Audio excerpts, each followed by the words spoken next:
അവസാനം സ്വന്തം മകനു വേണ്ടി സോണിയാഗാന്ധി എത്തി. റായ്ബറേലിയിൽ രാഹുൽ ഗാന്ധിക്കായി പ്രചരണത്തിനിറങ്ങി രാഹുലിനൊപ്പം നിന്ന് പോരാടുകയാണ് സോണിയാഗാന്ധി. തന്നോട് കാണിച്ച അതേ വാത്സല്യം റായ്ബറേലിയിലെ ജനങ്ങൾ നൽകുമെന്ന് പ്രതീക്ഷിക്കുന്നുവെന്നും മകനെ വിശ്വസിപ്പിച്ച് ഏൽപ്പിക്കുകയാണെന്നും സോണിയാഗാന്ധി പ്രചരണത്തിനിടയിൽ പറഞ്ഞു. സമാജ്വാദി പാർട്ടി നേതാവ് അഖിലേഷ് യാദവിനും പ്രിയങ്ക ഗാന്ധിക്കുമൊപ്പമാണ് സോണിയ പ്രചരണത്തിന് എത്തിയത്. പ്രസംഗത്തിൽ ജനങ്ങളോട് സോണിയാഗാന്ധി പറഞ്ഞത് ഇങ്ങനെയാണ്: നിങ്ങളുടെ സ്നേഹം എന്നെ ഒരു കാലത്തും തനിച്ചാക്കിയിട്ടില്ല. ഞാൻ എന്റെ മകനെയും നിങ്ങളെ ഏൽപ്പിക്കുകയാണ്. നിങ്ങൾ എന്നെ നിങ്ങളുടെ സ്വന്തമെന്ന് കണക്കാക്കിയതുപോലെ രാഹുലിനെയും കാണണം. അവൻ നിങ്ങളെ നിരാശപ്പെടുത്തില്ല. 30 വർഷം ഇവിടുത്തെ ജനങ്ങളെ സേവിക്കാൻ നിങ്ങൾ എനിക്ക് അവസരം തന്നു. തന്റെ ജീവിതത്തിലെ ഏറ്റവും വലിയ സമ്പത്താണത്. തന്റെ കുടുംബത്തിന് മണ്ഡലവുമായി 100 വർഷത്തെ ബന്ധമുണ്ടെന്നും സോണിയ പറഞ്ഞു. അതേസമയം പ്രധാനമന്ത്രിയെ രൂക്ഷമായി വിമർശിച്ചുകൊണ്ടായിരുന്നു രാഹുൽ സംസാരിച്ചത്. മോദി പരാജയം പ്രധാനമന്ത്രി നരേന്ദ്രമോദി തെരഞ്ഞെടുപ്പിലെ പരാജയം തിരിച്ചറിഞ്ഞുവെന്ന് രാഹുൽ തുറന്നടിച്ചു. താൻ റായ്ബറേലിയിലെ MP മാത്രമായിരിക്കില്ലെന്നും അമേഠിയും തന്റെ മണ്ഡലമാണെന്നും അദ്ദേഹം പറയുകയുണ്ടായി.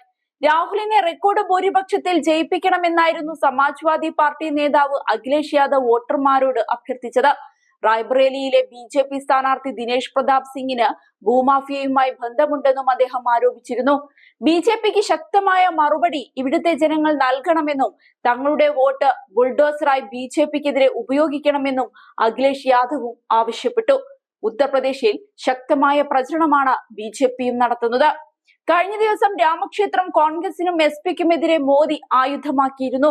കോൺഗ്രസ് വീണ്ടും അധികാരത്തിൽ വന്നാൽ അയോധ്യയിലെ രാമക്ഷേത്രം ബുൾഡോസർ ഉപയോഗിച്ച് തകർക്കുമെന്നാണ് മോദി പറഞ്ഞത്. രാമക്ഷേത്രം ഉപയോഗശൂന്യമാണെന്നാണ് ഒരു മുതിർന്ന SP നേതാവ് രാമനവമി ദിനത്തിൽ പറഞ്ഞത്. അതേസമയം രാമക്ഷേത്രം സംബന്ധിച്ച സുപ്രീം കോടതി വിധി മറികടക്കാനുള്ള ഒരുക്കത്തിലാണ് കോൺഗ്രസ്. അവർക്ക് കുടുംബവും അധികാരവും മാത്രമാണ് പ്രധാനം. SP-യും കോൺഗ്രസും അധികാരത്തിൽ വന്നാൽ രാംലല്ല വീണ്ടും ടെന്റിലേക്ക് മടങ്ങേണ്ടി വരും. അവർ അയോധ്യയിലെ ക്ഷേത്രം ബുൾഡോസർ ഉപയോഗിച്ച് തകർക്കുമെന്നാണ് മോദി തുറന്നടിച്ചത്. SP-ക്കും കോൺഗ്രസിനും വോട്ട് ബാങ്കിനേക്കാൾ വലുതായി മറ്റൊന്നില്ല എന്നും ഞാൻ അവരെ തുറന്നു കാട്ടുമ്പോൾ അവർ അസ്വസ്ഥരാകുമെന്നും അവരുടെ ഉറക്കം നഷ്ടപ്പെടുമെന്നും അവർ എനിക്കെതിരെ അസഭ്യം പറയുമെന്നും മോദി പറയുകയുണ്ടായി. SP-യും കോൺഗ്രസും പ്രീണന രാഷ്ട്രീയത്തിന് കീഴടങ്ങി കഴിഞ്ഞു. ഈ സത്യം മോദി പറയുമ്പോൾ അവർ പറയുന്നത് മോദി ഹിന്ദു മുസ്ലിം വിഭജനം സൃഷ്ടിക്കുകയാണെന്നാണ്. ഇവർ വോട്ട് ബാങ്ക് ഇപ്പോൾ ഇതൊക്കെ തിരിച്ചറിയുന്നുണ്ട്. മുത്തലാഖ് സംബന്ധിച്ച നിയമത്തിൽ നമ്മുടെ അമ്മമാരും സഹോദരിമാരും സന്തുഷ്ടരാണ്. തീരുമാനത്തിൽ അവർ BJPയെ അനുഗ്രഹിക്കുകയാണ്. ലോക്സഭാ തെരഞ്ഞെടുപ്പിൽ BJP വിജയം ആവർത്തിക്കുമെന്നും മോദി അവകാശപ്പെടുന്നുണ്ട്. രാജ്യം മാത്രമല്ല മുഴുവൻ ലോകത്തിന് തന്നെ അറിയാം മോദി സർക്കാർ ഹാട്രിക് നേടുമെന്ന്. ഞങ്ങൾ ഹാട്രിക് നേടും. പാവങ്ങൾ, സാധാരണക്കാർ, യുവാക്കൾ, സ്ത്രീകൾ, കർഷകർ എന്നിവരുടെ ഉന്നമനത്തിനായി പുതിയ സർക്കാർ സുപ്രധാനമായ തീരുമാനങ്ങൾ കൈക്കൊള്ളും.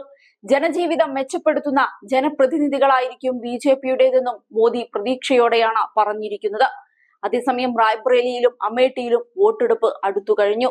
ഈ 2 മണ്ഡലങ്ങളും ഉൾപ്പെടെ 6 സംസ്ഥാനങ്ങളിലും 2 കേന്ദ്രഭരണ പ്രദേശങ്ങളിലുമായി 49 സീറ്റുകളിലേക്കാണ് തിങ്കളാഴ്ച വോട്ടെടുപ്പ് നടക്കുന്നത്.